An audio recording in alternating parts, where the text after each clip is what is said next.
మనకందరికీ కూడా వాటి గురించి ఏదో ఒక టైంలో ఎంతో కొంత ఇన్ఫర్మేషన్ తెలిసే ఉంటుంది. మనం వాటిని డాక్యుమెంటరీస్లో కానీ, లేదంటే యూట్యూబ్ వీడియోస్లో కానీ, సినిమాలలో కానీ, సిరీస్లో కానీ ఏదో ఒకసారి చూసే ఉంటాం. కొంతమంది అదృష్టవంతులు వాటి దగ్గరికి నేరుగా వెళ్ళి వాటిని చూస్తూ ఉంటారు. అవి ఈ ప్రపంచంలోని అత్యంత అద్భుతమైన మాన్యుమెంట్స్లో ఒకటని చెబుతూ ఉంటారు.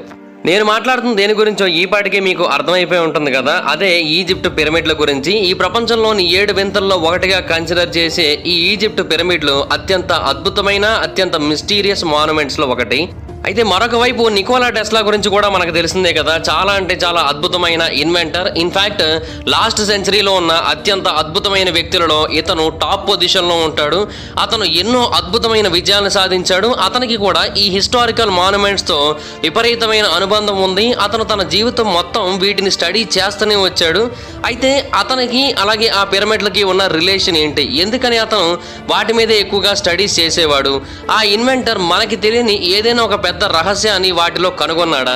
ఈరోజు ఈ వీడియోలో వాటన్నిటి గురించి కూడా కొంచెం డీటెయిల్గా తెలుసుకునే ప్రయత్నం చేద్దాం. సో ఇంకెందుకు late, let's get into the video. Cairo నగరం యొక్క సెంటర్కి సౌత్ వెస్ట్ భాగంలో 15 కిలోమీటర్ల దూరంలో ఉన్న ఈ ఈజిప్ట్ పిరమిడ్ల దగ్గర 3 పిరమిడ్లు ఉంటాయి. అవన్నీ కూడా డెజర్ట్ ప్లేట్యూ ప్రాంతాన్ని యొక్క మధ్య భాగంలో ఉంటాయి. ఇవి చాలా పెద్ద మిస్టిసిజంని, మిస్టరీని కూడా కలిగి ఉన్నాయి. ఈ పిరమిడ్ యొక్క ఆరిజిన్ ఇప్పటికీ ఒక మిస్టరీయే. వీటిని ఎలా నిర్మించారనేది ఒక మిస్టరీయే. కొంతమంది ఇవి 2500 సంవత్సరం బీసీఈ నుంచి 2400 సంవత్సరం బీసీఈ టైంలో నిర్మించారని చెబుతున్నారు. వాటికి కొన్ని సైంటిఫిక్ ఆధారాలు కూడా దొరికాయి. అయితే వీటి విషయంలో ఇంకా ఎన్నో ప్రశ్నలు ఉన్నాయి. వాటిలో వేటికి కూడా పూర్తి స్థాయిలో సమాధానాలు దొరకలేదు. అందుకని లాస్ట్ సెంచరీలో నివసించిన అతిపెద్ద శాస్త్రవేత్తల్లో ఒక వ్యక్తి అయిన నికోలా టెస్లా కూడా వీటి గురించి చాలా ఎక్కువగా ఇంట్రెస్ట్ చూపించాడు. వీటి గురించి కంటిన్యూస్గా తెలుసుకోవడానికి ట్రై చేశాడు. అయితే నికోలా టెస్లా కేవలం దీని గురించి మాత్రమే ఫోకస్ చేయలేదు. ఇన్ఫ్యాక్ట్ నికోలా టెస్లా అనే పర్సన్ చాలా అంటే చాలా ఎసెంట్రిక్, అలాగే పెక్యులర్ పర్సన్ కూడా. అతనికి చాలా సబ్జెక్ట్స్ మీద ఇంట్రెస్ట్ ఎక్కువ. నిజానికి దాన్ని ఇంట్రెస్ట్ అనే కంటే పిచ్చి అని కూడా అనొచ్చు. ఎందుకంటే ఆయనకి ఏదైనా ఒక వస్తువు బాగా నచ్చింది అంటే ఇంకా కంప్లీట్గా దానికి ఎడిక్ట్ అయిపోతాడు. ఏదైనా ఒక సబ్జెక్ట్ బాగా నచ్చిందంటే ఇంకా కంప్లీట్గా దానికి ఎడిక్ట్ అయిపోతూ ఉంటాడు. అతని యొక్క జీవితంలో యొక్క ఆఖరి రోజుల్లో అతను పీజన్స్తో కూడా అలాగే బాగా ఎడిక్ట్ అయిపోయాడు. ఇన్ఫ్యాక్ట్ ఒక పీజన్తో ప్రేమలో కూడా పడ్డాడు. ఒక మనిషి ఒక అమ్మాయిని ఎలా ప్రేమిస్తూ ఉంటాడో సేమ్ అలాగే తను కూడా ఆ పీజన్ని ప్రేమిస్తున్నాడని చెప్పాడు. ఎందుకంటే అంత ఇంట్రెస్ట్ వచ్చింది. అంతేకాకుండా 3వ నెంబర్తో కూడా అతనికి చాలా ఇంట్రెస్ట్ అప్పట్లో. ఈ 3వ నెంబర్ చాలా అంటే చాలా అద్భుతమైనదని, అది ఒక మ్యాజిక్ నెంబర్ అని, అది ఈ భూమి మీద ఉన్న ప్రతి దాంట్లోని ఇన్వాల్వ్ అయి ఉంటుందని అతను నమ్మాడు. అందుకనే అతను ఏ బిల్డింగ్కి వెళ్ళినా కూడా 3 సార్లు ఎంటర్ అయ్యేవాడు. అలాగే అతను ఏ రూమ్ ఆక్యుపై చేసినా కూడా దాంట్లో ఖచ్చితంగా 3వ నెంబర్ ఉండాల్సిందే. కొంతమంది ఇది కొంచెం పిచ్చిలా ఉంది అని అనుకున్నప్పటికీ కూడా అతను దేన్ని కూడా అంత ఈజీగా విశ్వసించడు కదా. అతను చాలా పెద్ద జీనియస్ కదా. అతను చెప్పాడంటే ఖచ్చితంగా దాంట్లో ఏదో ఒక మీనింగ్ ఉండే ఉంటుంది అని అయితే చాలా మంది నమ్మి అతని యొక్క సిద్ధాంతాలని అనుసరించేవారు. టెస్లా ఆల్టర్నేటింగ్ కరెంట్ సిస్టమ్ని కనిపెట్టిన వ్యక్తి. ఇప్పుడు ఈ ప్రపంచం అంతా కూడా ఆల్మోస్ట్ అదే వాడుతున్నాం. ఇది మాత్రమే కాదు, టెస్లాకి సుమారుగా 300కి పైగా పేటెంట్స్ ఉన్నాయి. అండ్ మోరార్లెస్ డైరెక్ట్లీ ఇప్పుడు మనం వాడుతున్న టెక్నాలజీలో 80% టెక్నాలజీ అతని యొక్క ఇన్వెన్షన్స్ నుంచి పుట్టింది. సో అతను ఏదైనా ఒక థియరీ చెబితే అందులో రాంగ్ అయి ఉండే పాయింట్ కంటే రైట్ అయి ఉండే పాయింట్సే ఎక్కువ ఉంటాయి.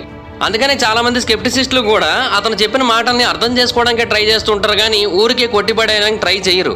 అలాంటి నికోలా టెస్లా పిరమిడ్ల గురించి చాలా విషయాలు చెప్పాడు. టెస్లాకి చెందిన లార్జెస్ట్ మరియు మోస్ట్ అంబిషియస్ ప్రాజెక్ట్స్లో ఒకటి టెస్లా యొక్క పేటెంట్ నెంబర్ 787412. దాని పేరేంటంటే the art of transmitting electrical energy through the natural medium. ఇది పిరమిడ్ల నుంచే ఇన్స్పైర్ అయ్యింది.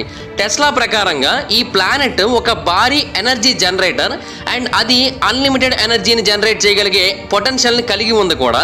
అండ్ ఆ ఎనర్జీ ఈ విశ్వం అంతా ట్రావెల్ అవుతూ ఉంటుంది. అండ్ అది పోల్స్ ద్వారా కూడా ట్రావెల్ అవుతున్నప్పుడు ఆ ఎనర్జీని మనం హార్నెస్ చేయొచ్చు అని అయితే ఆయన అభిప్రాయపడ్డాడు. ఇలా ఆలోచిస్తున్న టైంలోనే 1899లో టెస్లా ఒక ఎక్స్పెరిమెంటల్ స్టేషన్ని కొలరాడో స్ప్రింగ్స్ దగ్గర ఏర్పాటు చేశాడు. అండ్ కొన్నేళ్ల తర్వాత 1905లో అతను న్యూయార్క్ దగ్గర ఉన్న లాంగ్ ఐలాండ్ దగ్గర ఉన్న షోరేహమ్ అనే ప్రాంతంలో వార్డెన్ క్లిఫ్ టవర్ని కూడా ఏర్పాటు చేశాడు. దాన్ని టెస్లా టవర్ అని కూడా పిలుస్తూ ఉంటారు. ఈ 2 టవర్ల చుట్టూ చాలా రకాల స్టోరీస్ అయితే పుట్టాయి. అండ్ చాలా మంది ఈ టవర్లు ఈ ప్రపంచం మొత్తాన్ని మార్చేయగలిగే టవర్లను నమ్ముతూ ఉంటారు. ఇన్ఫ్యాక్ట్ వార్డెన్ క్లిఫ్ టవర్ విషయానికి వచ్చినట్టయితే టెస్లా అక్కడ ఆర్టిఫిషియల్ లైటింగ్ని కూడా ప్రొడ్యూస్ చేశాడని చాలా మంది చెబుతూ ఉంటారు. అక్కడ పవర్ కూడా కొన్ని మిలియన్ వోల్ట్ల వరకు రీచ్ అయింది. అండ్ ఇన్ఫ్యాక్ట్ ఈ విషయంలో టెస్లా సాధించిన విజయం ఈ భూమి మీద ఎవరూ సాధించలేనిదని కూడా చెబుతూ ఉంటారు. అయితే టెస్లా ముందు నుంచే పిరమిడ్ల గురించి చాలా విషయాలు కనుగొన్నాడు. ఇన్ఫాక్ట్ పిరమిడ్లు లైమ్ స్టోన్ తో కవర్ అయి ఉన్న విషయాన్ని కూడా అతనే కనుగొన్నాడు. ఒకప్పుడు ఈ పిరమిడ్ల మీద లైమ్ స్టోన్ ఉండేది, అది ఒక ఇన్సులేటర్ గా పనిచేసేది. వాటి లోపల ఉన్న ఇన్నర్ బ్లాక్స్ లో మెటల్స్, క్రిస్టల్స్ ఉండేవి అండ్ వాటి యొక్క షాఫ్ట్స్ ఏమో గ్రానైట్ తో తయారు చేయబడేవి. అయితే పిరమిడ్ల యొక్క షేప్ తో సంబంధం లేకుండా టెస్లా ఒక గొప్ప విషయాన్ని కనుగొన్నాడు. అదేంటంటే అవి చాలా ప్రాపర్ పొజిషన్ లో ఉన్నాయి. ఈ భూమి యొక్క లాటిట్యూడ్ అండ్ లాంగిట్యూడ్ పొజిషన్స్ తో చాలా ప్రాపర్ గా బ్యాలెన్స్ అవుతున్నాయి. అంతేకాకుండా ఇవి ఎనర్జీని కూడా చాలా ఎక్కువగా అబ్జర్వ్ చేసుకోగలవు. అండ్ రియాలిటీ ఏంటంటే పిరమిడ్స్ ఆఫ్ గిజా అనేవి ఎక్కడ ఉన్నాయంటే భూమికి చాలా పాయింట్స్ ఉంటాయి. అందులో ఒకటి ఎలిప్టికల్ ఆర్బిట్ అండ్ రెండవది లైన్ ఆఫ్ ద ఈక్వేటర్. ఈ రెండింటికి మధ్యలో పిరమిడ్స్ ఆఫ్ గిజా ఉన్నాయి. ఇన్ఫాక్ట్ నికోలా టెస్లా తన 2 టవర్స్ లో ఒకటి కొలరాడో స్ప్రింగ్స్ దగ్గర, ఒకటేమో ఈస్ట్ కోస్ట్ దగ్గర ఏర్పాటు చేయడానికి కూడా అదే రీజన్. అలాగే నికోలా టెస్లాకి 369 నెంబర్స్ అంటే చాలా ఇంట్రెస్ట్. ఇన్ఫాక్ట్ ఈ 369 నెంబర్స్ లో ఈ విశ్వానికి సంబంధించిన అతిపెద్ద రహస్యం దాగి ఉందని అతను నమ్మేవాడు. అండ్ మ్యాథమెటిక్స్ గురించి ఇప్పటివరకు మనం ఏదైతే తెలుసుకున్నామో, మ్యాథమెటిక్స్ని ఇప్పటివరకు మనం దేనికైతే ఉపయోగిస్తున్నామో అంతకు మించిన ఎక్కువ ఇన్ఫర్మేషన్ ఉంది, అంతకంటే ఎక్కువగానే మనం వాడుకోవచ్చనైతే ఆయన నమ్మేవాడు. అండ్ మ్యాథమెటిక్స్ యూనివర్సల్ లాంగ్వేజ్గా కూడా ఉపయోగించబడేదనైతే ఆయన నమ్మేవాడు. కాకపోతే ఏంటంటే అది పూర్తి స్థాయిలో ప్రజలకైతే ఆయన తెలియజేయలేకపోయాడు. బట్ డెఫినెట్గా ఈ 369 అనే నెంబర్ ఈ విశ్వంలో అన్ని చోట్ల ఉంది అనే విషయాన్ని అయితే మాత్రం కొన్నిసార్లు తెలియజేశాడు కూడా. ఇన్ఫాక్ట్ తర్వాత ఎంతో మంది శాస్త్రవేత్తలు దాని మీద పరిశోధనలు చేసి అది వాస్తవమే అని కూడా తెలియజేశారు. ఈ పిరమిడ్ల దగ్గర కూడా చాలా రహస్యాలు ఉన్నాయి, అది కూడా మ్యాథమెటిక్స్ రిలేటెడ్ గానే చాలా రహస్యాలు ఉన్నాయి. ఈ పిరమిడ్ 29.9792458 డిగ్రీస్ నార్త్ లో ఉన్నాయి అండ్ స్పీడ్ ఆఫ్ లైట్ ఏమో 29,97,92,458 మీటర్స్ పర్ సెకండ్, అంటే ఎగ్జాక్ట్ గా ఆ నెంబర్ తో మ్యాచ్ అవుతుంది. అలాగే ఈ పిరమిడ్ లో 365.242 క్యూబిట్స్ లాంగ్ వరకు ఉంటే సేమ్ భూమి కూడా ఒక ట్రాపికల్ ఇయర్ లో 365.242 డేస్ తిరుగుతూ ఉంటుంది. సో ఇలా చాలా రకాల కనెక్షన్స్ అయితే ఉన్నాయి. ఇన్ఫాక్ట్ ఈజిప్టియన్ సివిలైజేషన్ వాళ్ళు వీటన్నిటిని కూడా చాలా చోట్ల చెక్కి ఉంచారు కూడా, బట్ వాటన్నిటిని కూడా మనం పూర్తిగా కనుగొనలేకపోతున్నామని ఎంతో మంది శాస్త్రవేత్తలు నమ్ముతూ ఉంటారు. ఇన్ఫాక్ట్ ఇటువంటి మాన్యుమెంట్స్ ను కూడా ఈజిప్టియన్ కల్చర్ లో చాలా ఎక్కువగానే నిర్మించారని చెబుతూ ఉంటారు. అయితే ఇటువంటి స్కల్ప్చర్స్, ఇటువంటి కార్వింగ్స్, ఇటువంటి టెక్స్ట్లు ఇవన్నీ కూడా కేవలం ఈజిప్టియన్ కల్చర్ లో మాత్రమే ఉన్నాయి అంటే కాదు, ఇంకొక చోట కూడా ఉన్నాయి. ఇన్ఫాక్ట్ అది మన సౌత్ ఈస్ట్ ఏషియాలోనే ఉంది, అదే కంబోడియా ప్రాంతం. ఇక్కడ అంకోర్ వాట్ అని పిలువబడే పిరమిడ్ స్ట్రక్చర్స్ అయితే ఉన్నాయి. ఇవి కూడా చాలా భారీ స్ట్రక్చర్స్, కిమెర్ కింగ్డమ్ కి చెందిన ఆఖరి సర్వైవింగ్ స్ట్రక్చర్స్ అని చెప్పాలి. అయితే పిరమిడ్స్ ఆఫ్ గీజాలో ఎలాంటి కల్చర్ అయితే ఉందో సేమ్ అటువంటి కల్చరే ఇందులో కూడా ఉంది. అంటే మ్యాథమెటిక్స్ పరంగా, అంతేకాకుండా అద్భుతమైన నిర్మాణాలకు సంబంధించిన స్కల్ప్చర్స్ పరంగా అవన్నీ కూడా ఇందులో కూడా కనబడుతున్నాయి. ఇన్ఫాక్ట్ ఈ అంకోర్ వాట్ పిరమిడ్స్ ఆఫ్ గిజాకి ఎగ్జాక్ట్ గా 70 డిగ్రీస్ లో నిర్మించడం జరిగింది, అది కూడా 70 డిగ్రీస్ లాటిట్యూడ్ లో. అండ్ ఇది కేవలం అంకోర్ వాట్, ఈజిప్ట్ పిరమిడ్స్ వీటితోనే ఆగిపోవట్లేదు. పెట్రా, పెర్సెపోలిస్, మొహెంజోదారో ఇలాగ ఎన్నిటితోనో లింక్ అయితే ఉంది. అండ్ అవన్నీ కూడా ఒక ప్రాపర్ డైరెక్షన్స్ లో నిర్మించడం జరిగింది. సో డెఫినెట్ గా ఇవన్నీ కూడా ఎనర్జీని హార్నెస్ చేయడానికి అలా నిర్మించారని అయితే ఆయన నమ్మాడు. అండ్ వాటి యొక్క వాల్స్ లో కూడా ఎన్నో అద్భుతమైన హీరోగ్లిఫ్స్ అయితే ఉన్నాయి. ప్రతి చోట ఇలాంటివి మనకు కనబడుతూనే ఉన్నాయి. అండ్ అవి ఎన్నో రకాల మిస్టరీస్ ని మనకు అందిస్తూనే ఉన్నాయి. కొన్ని చోట ఆఫ్టర్ లైఫ్ కి సంబంధించిన మిస్టరీస్ ఉంటాయి, మరికొన్ని చోట్ల ఏమో మ్యాథ్స్ కి సంబంధించిన మిస్టరీస్ ఉన్నాయి.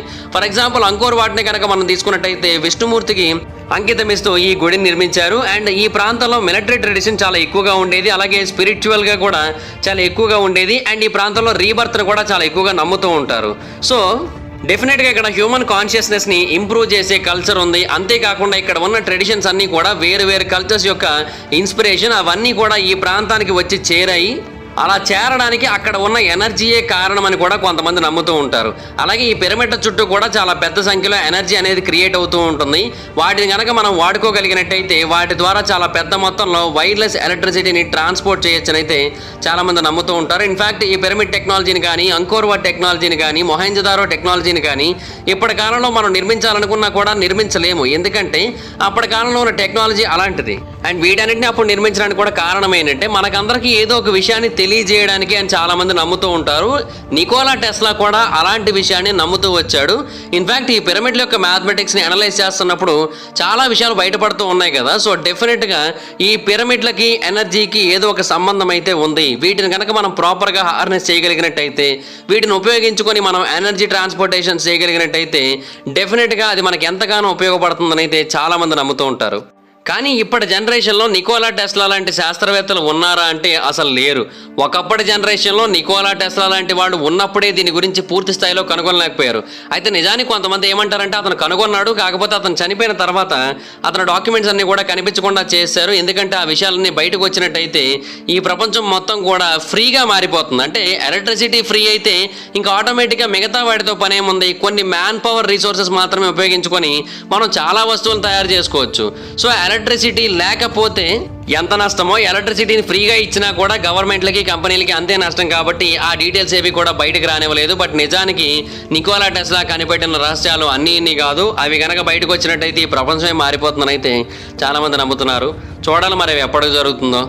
So that's it guys, this is the video కనుక మీకు నచ్చినట్లయితే లైక్ చేయండి, వీడియో షేర్ చేయండి. ఇప్పుడు కారణం మన ఛానల్ని సబ్స్క్రైబ్ చేసుకోకపోతే ఇప్పుడే సబ్స్క్రైబ్ చేసుకోండి. పక్కన బెల్ ఐకాన్ ఆల్లో పెట్టుకోండి, నా ఫర్దర్ వీడియోస్ మిస్ అవ్వకుండా చూడొచ్చు. చాలా మంది చూస్తాం కదా, సబ్స్క్రైబ్ చేసుకోండి. సో ప్లీజ్ టేట్ subscribe and click the bell icon also. Thank you so much guys, bye. Meet you next video. Bye.